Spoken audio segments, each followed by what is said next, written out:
Prelims booster session आज का पहला टॉपिक है एसिड अटैक केसेस। ये टॉपिक आपके गवर्नेंस और सोशल इश्यूज दोनों के लिए इंपॉर्टेंट है।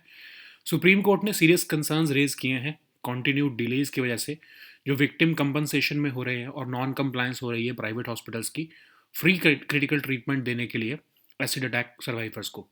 तो एसिड अटैक विक्टिम्स जो हैं इंडिया में one of the most marginal groups है ये, because of their devastating physical, psychological और इकोनॉमिक इम्पैक्ट ऑन सर्वाइवर्स। तो सुप्रीम कोर्ट ने सस्टेन्ड ओवरसाइट शुरू की 2006 से, और सब्सिक्वेंट ईयर्स में कोर्ट ने लैंडमार्क डायरेक्टिव्स दिए, जिसमें कहा कि 3 लाख रुपए कंपनसेशन जो है सर्वाइवर्स को देना है। 1 लाख जो है वो विद इन 15 डेज मिलेगा इंसिडेंट के। फ्री और immediate medical treatment private hospitals में देनी है। बैन किया गया over the counter sale of acid, ताकि उसका मिसयूज़ रोका जा सके।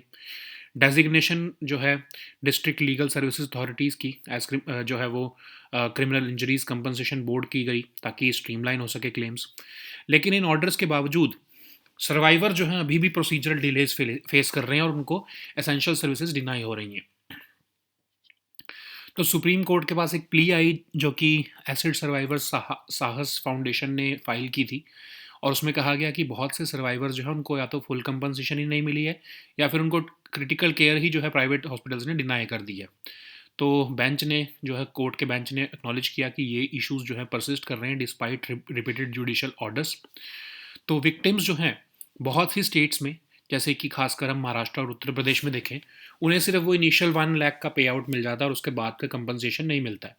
प्राइवेट हॉस्पिटल्स जो हैं वो डिमांड करते हैं full payment upfront before admitting the survivors, और इनकम्प्लीट कंप्लायंस रिपोर्ट्स जो हैं वो फर्निश की जा रही हैं स्टेट्स द्वारा। लगभग 8 स्टेट्स और 5 यूनियन टेरिटरीज हैं जिन्होंने अभी तक एफिडेविट्स भी जो है नहीं फाइल किए हैं कि क्यों कंपनसेशन डिले हुआ है। तो इसकी वजह से जो है बेंच ने एम्फेसाइज किया है urgent need for system wide accountability. अब कोर्ट ने क्या डायरेक्शन दी है? बेंच ने ऑर्डर किया है स्टेट चीफ सेक्रेटरीज को कि वो पर्सनली इंश्योर करें कि फंड्स जो है वो फ्लो हों प्रॉम्प्टली स्टेट गवर्नमेंट से स्टेट लीगल सर्विसेज अथॉरिटीज़ को। और कहा कि जो ये 3 लाख की भी अमाउंट है ये भी अब इनसफिशेंट है, क्योंकि राइजिंग मेडिकल कॉस्ट हैं, तो इसको भी बढ़ाया जाए। प्रिंसिपल हेल्थ सेक्रेटरीज जो हैं स्टेट्स और यूटीज़ के, उनको कहा गया कि वो इंश्योर करें कि private hospitals free treatment deny ना करें, और कोई भी रिफ्यूज़ल जो है वो सुप्रीम कोर्ट के ऑर्डर की वायलेशन मानी जाए। नालसा ने इन्फॉर्म किया है कोर्ट को कि लगभग 484 करोड़ रुपीस मार्च 2024 से अप्रैल 2024 के 25 के बीच में दिए गए हैं एज कंपनसेशन। ठीक है, तो वो सुप्रीम कोर्ट का एक रिन्यूड पुश है, ये एक क्रिटिकल अटेम्प्ट है कि इंश्योर किया जाए स्टेट्स अपनी कमिटमेंट जो है one of the most marginalize groups को तरफ निभाएं। ओके, नेक्स्ट हम टॉपिक देखते हैं आईएनएस अरिधमान। ये टॉपिक सिक्योरिटी के लिए इंपॉर्टेंट है। इंडियन नेवी के चीफ एडमिरल जो है उन्होंने कहा है कि इंडिया जो है अपनी third nuclear powered ballistic missile submarine INS Aridhaman को बहुत जल्दी इंडक्ट करने वाली है। तो आईएनएस अरिधमान जो है वो इंडिया की third indigenously built nuclear powered ballistic missile submarine है। ये सेकेंड सबमरीन है अरिहंत क्लास की, और इसको बिल्ड किया गया है एडवांस टेक्नोलॉजी वेसल प्रोजेक्ट के अंडर। तो इसमें लॉन्च ट्यूब्स हैं जो K-15 सागरिका सबमरीन में डिप्लॉयड है। ठीक है, लॉन्गर रेंज K4 मिसाइल्स हैं जो 3500 किलोमीटर तक की रेंज रखते हैं इंटर कॉन्टिनेंटल स्ट्राइक्स करने के लिए।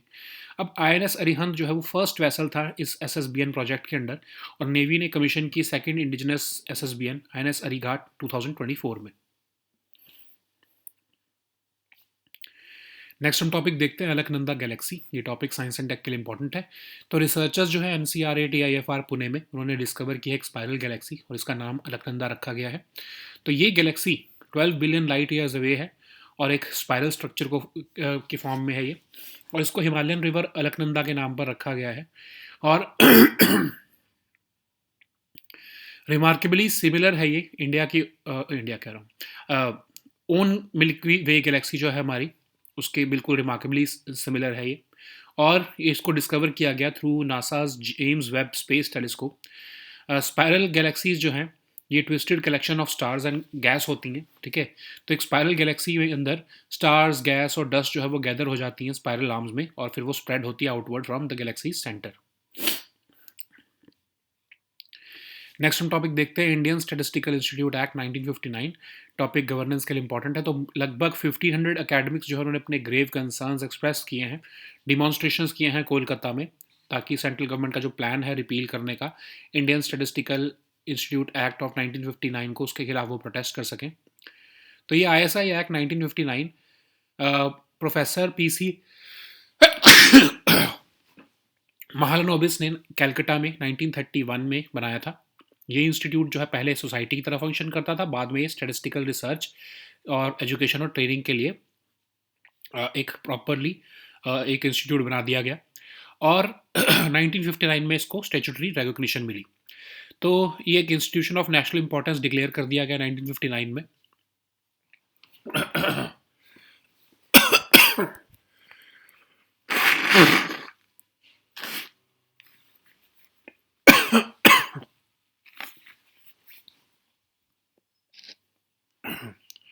अब ये जो एक्ट है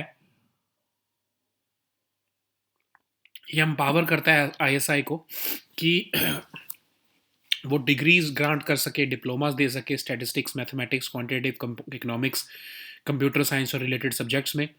ये ग्रांट्स, लोन्स और बाकी की फाइनेंशियल असिस्टेंस भी सेंट्रल गवर्नमेंट से इनको देने में ये एक्ट इम्पॉर्टेंट है। ऑडिट ऑफ द इंस्टीट्यूट भी किया जाता है क्वालिफाइड ऑडिटर्स के थ्रू इस एक्ट के अंदर ही, और ये सेंट्रल गवर्नमेंट को भी एम्पावर करता है कि वो कुछ डायरेक्शंस जो हैं इस इंस्टीट्यूट को दे सकते हैं। नेक्स्ट हम टॉपिक देखते हैं RBI इंटीग्रेटेड अम्बर्ड्समैन स्कीम। ये टॉपिक गवर्नेंस के लिए इंपॉर्टेंट है। RBI की एनुअल रिपोर्ट के हिसाब से कंप्लेंट्स जो इंटीग्रेटेड अम्बर्ड्समैन स्कीम के अंडर फाइल की गई हैं अंडर RBI, वो 13.55% बढ़ी है इस फाइनेंशियल ईयर में। तो RBI इंटीग्रेटेड अम्बर्ड्समैन स्कीम 2021 में लॉन्च की गई थी और ये कस्टमर्स को जो रेगुलेटेड एंटिटीज़ के हैं उन्हें एक स्पीडी, कॉस्ट इफेक्टिव और expeditious alternate grievance redressal mechanism देती है। और इसने one nation one ombudsman approach follow की है और RBI अम्बर्ड्समैन मैकेनिज्म जुरिस्डिक्शन जो है न्यूट्रल बना दिया गया है। तो ये एक डेफिशिएंसी ऑन सर्विस को डिफाइन करती है और वो एक ग्राउंड बनता है कंप्लेंट फाइल करने का। इसमें सभी commercial banks, non banking financial companies, RRBs, payment system participants और बहुत से अर्बन कोऑपरेटिव बैंक्स भी आते हैं। एक centralize receipt and processing centre है जो कि RBI चंडीगढ़ पे बनाया गया है ताकि इसकी फिजिकल या ईमेल कंप्लेंट जो है किसी भी लैंग्वेज में प्रोसेस हो सके। अभी स्कीम के अंडर कंपनसेशन जो है अप टू 20 लाख रुपीज़ तक दी जा सकती है और 1 लाख तक की जो है लॉस ऑफ कंप्लेनेंट्स टाइम तक की भी कंपनसेशन इसमें मैंशनड है। ओके, नेक्स्ट हम टॉपिक देखते हैं hump back well. Topic environment के लिए इंपॉर्टेंट है। तो रिसेंटली ये देखा गया कि हम्प बैक वेल पॉपुलेशन जो है उनको वो 10,000 से बढ़कर अब 80,000 तक हो चुकी है कंजर्वेशन एफर्ट्स की वजह से। तो हम्प बैक वेल जो है स्पीशीज ऑफ बलीन वेल है। तो इनके एक डिस्टिंक्टिव हम्प होता है इनके बैक पर और ये लगभग सभी ओशंस, चाहे सब पोलर और लैटिट्यूड्स में हो चाहे इक्वेटर में हो, हर जगह पे ये पाई जाती है। एक यूनिक मेथड होता है इनकी फीडिंग का जिसको हम बबल नेटिंग कहते हैं, जिसमें कि वो बबल्स बनाती हैं, एक्सेल करती हैं जैसे जैसे वो स्विम करती हैं और below a patch of water dense with food. तो अगर हम इनका IUCN स्टेटस देखें तो ये लीस्ट कंसर्न में आती हैं। नेक्स्ट हम टॉपिक देखते हैं solar flare. Topic science and tech के लिए इंपॉर्टेंट है। तो एक ह्यूज सन स्पॉट जो कि लगभग 10 गुना बड़ा है अर्थ से, वो रिसेंटली अपेयर हुआ है सरफेस ऑफ द सन पर और साइंटिस्ट का कहना है इससे सेवरल स्ट्रॉन्ग फ्लेयर्स आ सकती हैं कमिंग वीक्स में। तो सोलर फ्लेयर क्या होती है? एक इंटेंस बर्स्ट ऑफ रेडिएशन जो रिलीज ऑफ मैग्नेटिक एनर्जी की वजह से होती है सन स्पॉट्स की।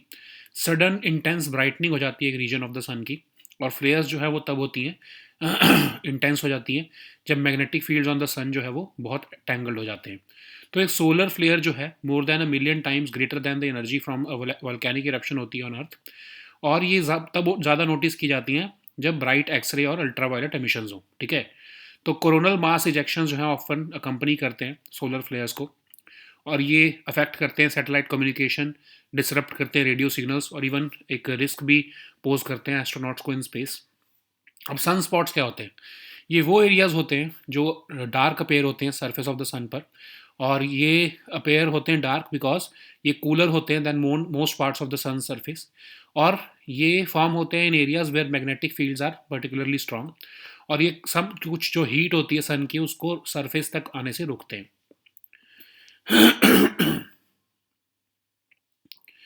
नेक्स्ट हम टॉपिक देखते हैं green tug transition programme, topic environment के लिए इंपॉर्टेंट है। तो यूनियन मिनिस्टर फॉर पोर्ट्स जो है उन्होंने फ्लैग ऑफ की है स्टील कटिंग सेरेमनी, इंडिया की first all electric green tug for Deendayal port authority. तो green tug transition programme transition करता है इंडिया के हार्बर टग फ्लीट को from conventional diesel powered vessels to greener alternatives. तो इसको लॉन्च किया गया था बाय मिनिस्ट्री ऑफ पोर्ट्स 2024 में। और इस प्रोग्राम के अंडर 50 ग्रीन ट्रक्स जो है वो इंडक्ट किए जाएंगे बाय 2030। तो national centre of excellence in green port and shipping जो है वो नोडल एंटिटी होगा इस प्रोग्राम की। और जो ग्रीन ट्रक्स होंगे वो नॉन फॉसिल फ्यूल सोल्यूशन जैसे कि मिथेनॉल, अमोनिया और हाइड्रोजन को अडॉप्ट करेंगे। So now let us see all these topics in English.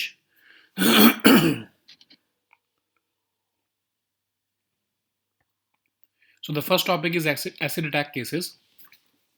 This topic is important for your governance and social issues. So Supreme Court has raised serious concerns over continued delays in victim compensation and non-compliance by private hospitals in offering free critical treatment to acid attack survivors.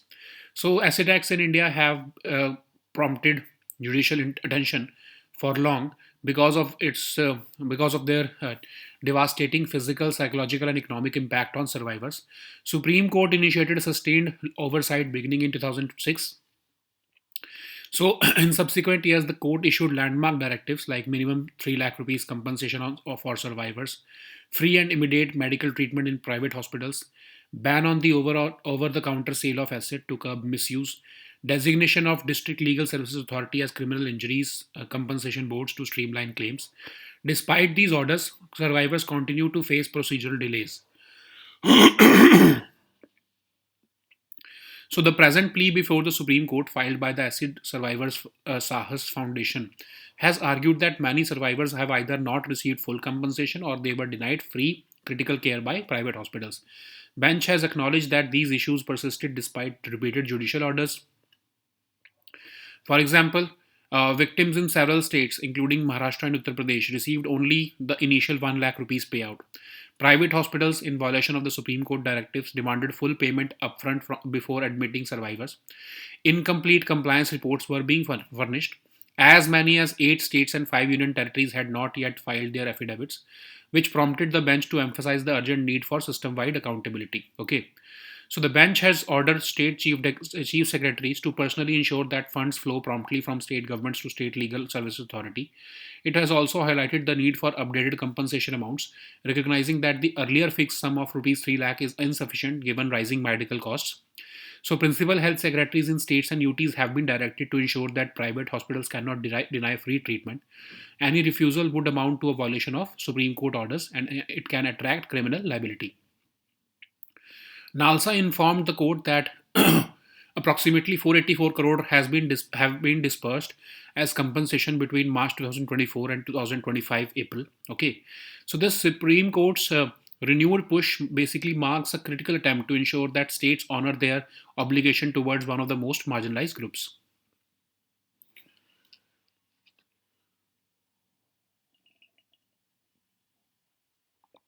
So the next topic is INS Rahman.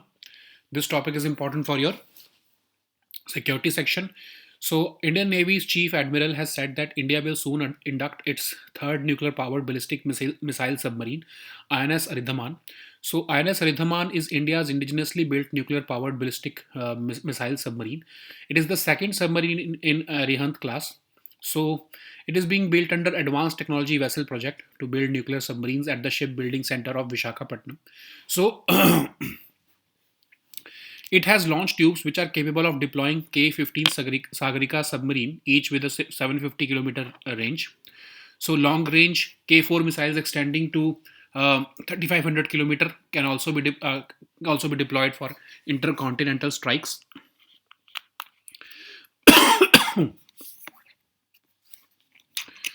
So India's nuclear submarine programs history, we want to see that. Then INS Arihant was the first vessel under the SSBN project. It was launched in 2009 and it was commissioned in 2016. Navy commissioned its second indigenous SSBN, IRS Arighat, in 2024.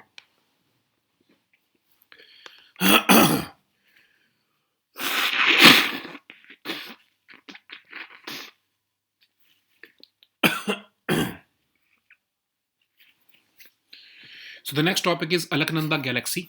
This topic is important for your science and tech section. Researchers at the NCRA TIFR Pune have discovered a spiral galaxy and named it as Alaknanda.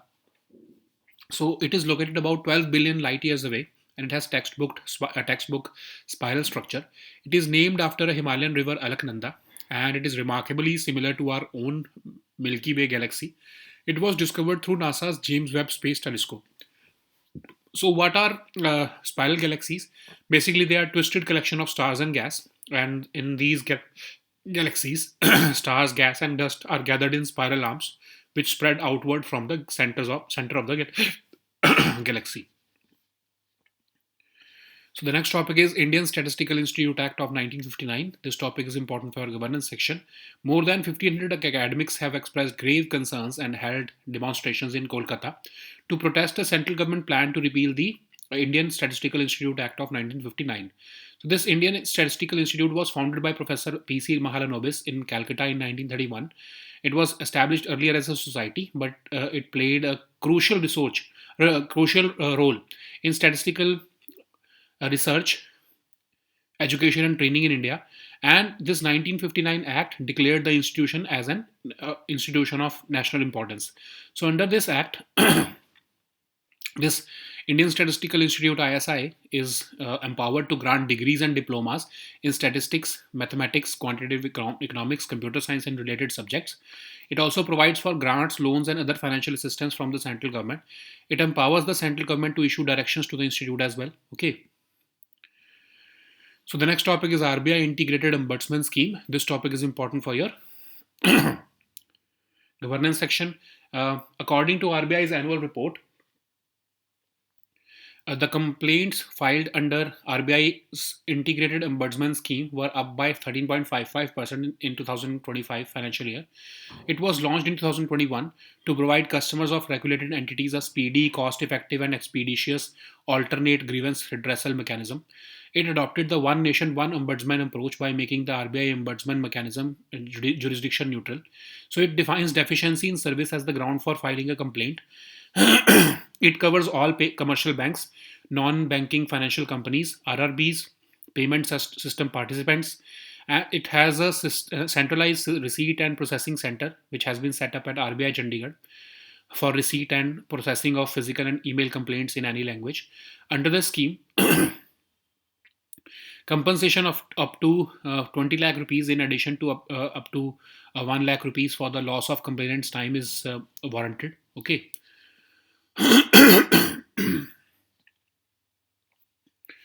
So the next topic is humpback whale. This topic is important for your environment section.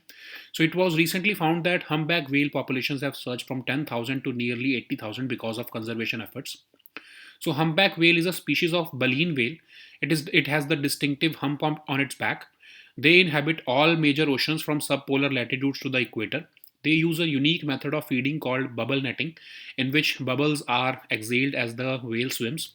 So they filter their food through baleen plates, okay, and their IUCN status is least concern. So the next topic is solar flare. This topic is important for your science and tech section. So a huge sunspot which is more than 10 times bigger than Earth has recently appeared on the surface of the sun, and scientists say that it could lead to several strong solar flares in the coming weeks. So solar flare is an intense burst of radiation which comes out from the release of magnetic energy associated with sunspots. So a flare is appeared as a sudden intense brightening of the region of the sun, and flares occur when intense magnetic fields on the sun become too tangled. So the energy emitted by a solar flare is more than a million times greater than the energy from a volcanic eruption on Earth. These flares are more readily noticed via their bright X-ray and ultraviolet emissions. Coronal mass ejections often accompany solar flares. So the intense radiation emitted during a solar flare can affect satellite communications, disrupt radio signals, and even pose a risk to astronauts in space. So the sunspots are areas which appear dark on the surface of the sun. They are cooler than other parts of the sun's surface, and they are formed in areas where magnetic fields are particularly strong, and these magnetic fields are so strong that they keep some of the heat within the sun from reaching the surface. So the next topic is the green tug transition program. So this topic is important for your environment section. Union Minister for Ports has flagged off the steel cutting ceremony for India's first all-electric green tug for Deen Dayal Port Authority. So this green tug transition program aims to transition India's harbour tug fleet from conventional diesel-powered vessels to greener alternatives. So it was launched by Ministry of Ports in 2024. So under this program, 50 green tugs will be inducted by 2030. National Center of Excellence in Green Port and Shipping will be the nodal entity for this program. And under this program, the green tugs will basically adopt non-fossil fuel solutions like methanol, ammonia, and hydrogen. Okay. So these were our topics for today. We'll meet next time with new topics. Until then, goodbye and take care.